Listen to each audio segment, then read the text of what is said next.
all these prints are mine. Well, mine and various critters.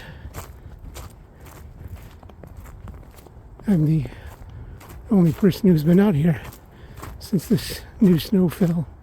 So I've done probably 8 miles, had several laps around the park, and it's really neat to see that all the all the footprints are mine, going in various directions.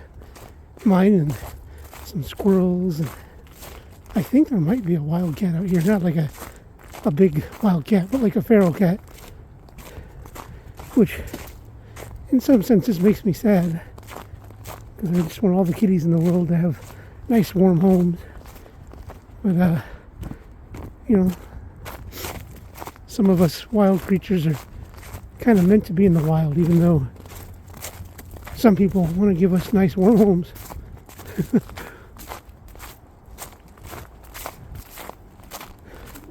It's really beautiful right now. It was supposed to be sunny all afternoon, but it only just broke up. The clouds just broke up maybe 10 minutes ago and really opened up.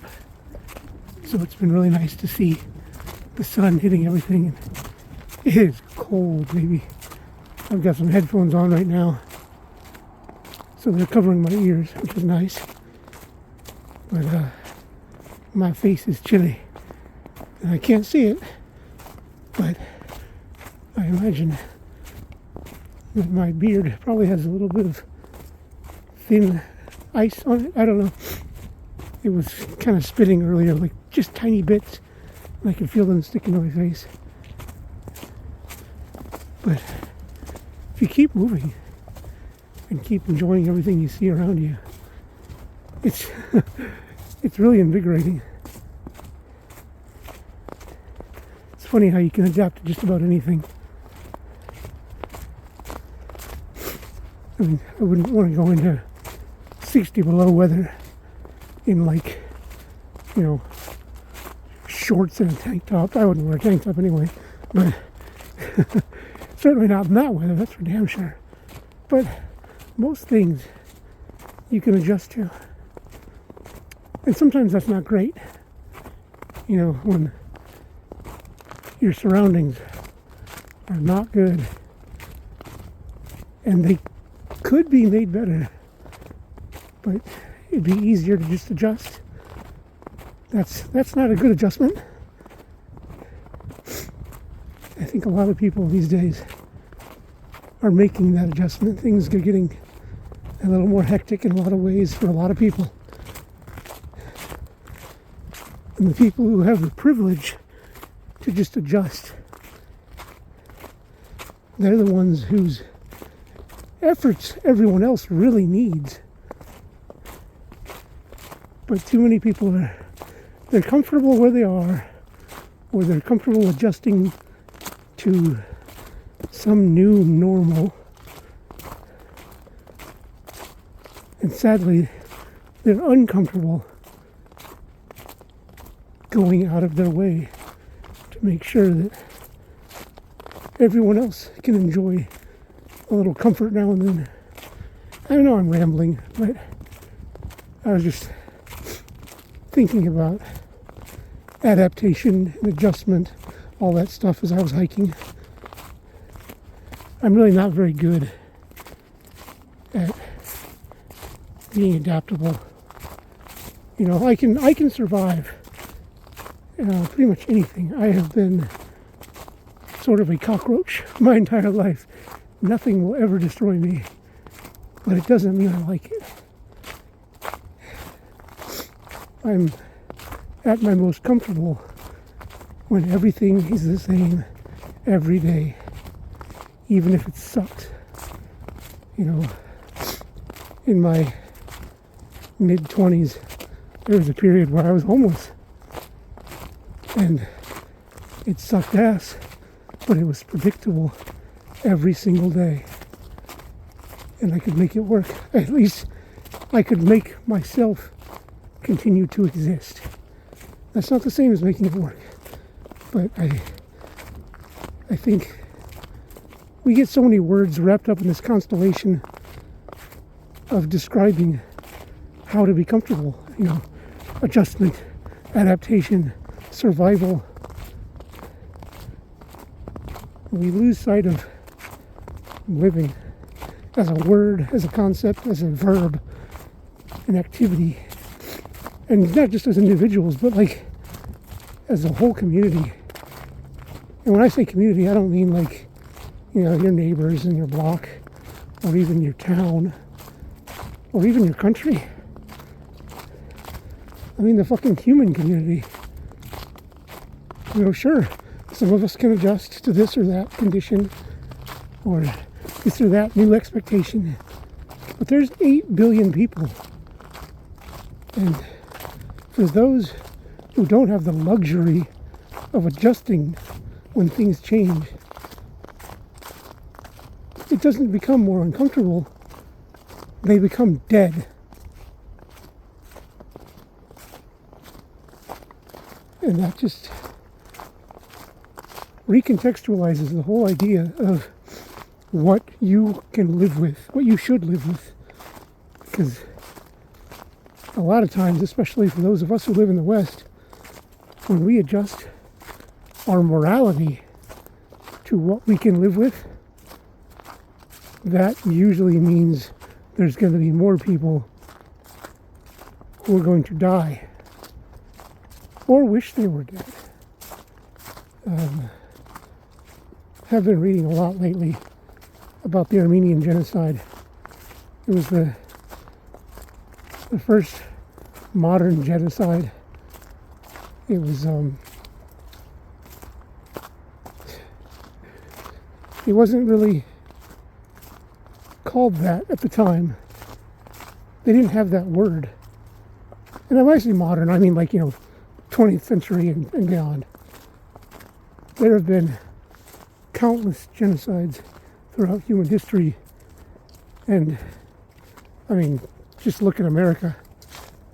We've committed genocide multiple times.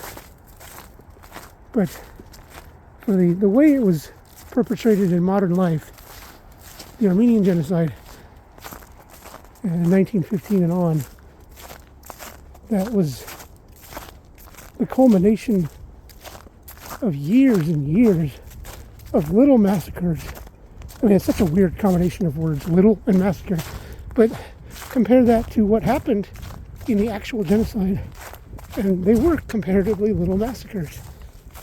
And many of the Armenians, in the communities there who maybe didn't have the massacre happen in their village, they made adjustments.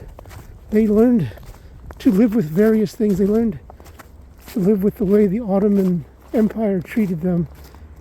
And, it kind of became keep your head down until it didn't. Until even keeping your head down still resulted in rivers as big as the Euphrates running red with blood. Gorges between mountains full of body parts. It was nightmarish. It's not that I want anyone to hear about it, but I wish more people would talk about the Armenian genocide when they talk about various holocausts of human depravity. But all of it, even the Holocaust with a capital H that we talk about from the 1940s, even that was the result of people adjusting, people making allowances and deciding what they themselves can live with, when those decisions resulted in other people dying.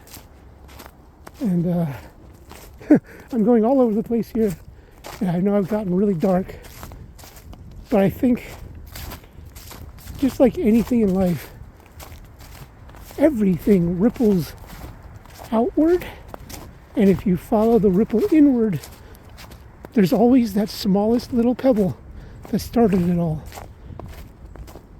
And in the context of this conversation, those little pebbles are the tiny things that we adjust ourselves to, we make allowances for, and learn to adapt around. And we shouldn't. You know, some people say, oh, are you sure that's the hill you want to die on? Well, maybe it should be. You know, oh, make a mountain out of a molehill. Well, you know what? If I don't turn this molehill into a mountain now, someone else is going to take what seems inconsequential and they're going to turn it into a mountain of body parts later. And yeah, not everything is that catastrophic, but you don't know what is until it becomes a catastrophe. So I think in some ways the opposite of adjustment, the opposite of adapting might be integrity. As you know, Captain Picard said in Star Trek The Next Generation, I forget which episode, and I'm going to paraphrase because I don't remember the exact quote, but he did say that at some point you need to draw a line in the sand and say, you've come this far, you will go no further. And yeah, he was, if I remember correctly, he was kind of flying off his rocker there about, I don't remember, some enemy. But the point stood. At some point, you have to stop adjusting. You have to stop adapting to the new normal, you know, and just say, hey, fuck you, fuck this. All of this is unacceptable, and I will not adjust.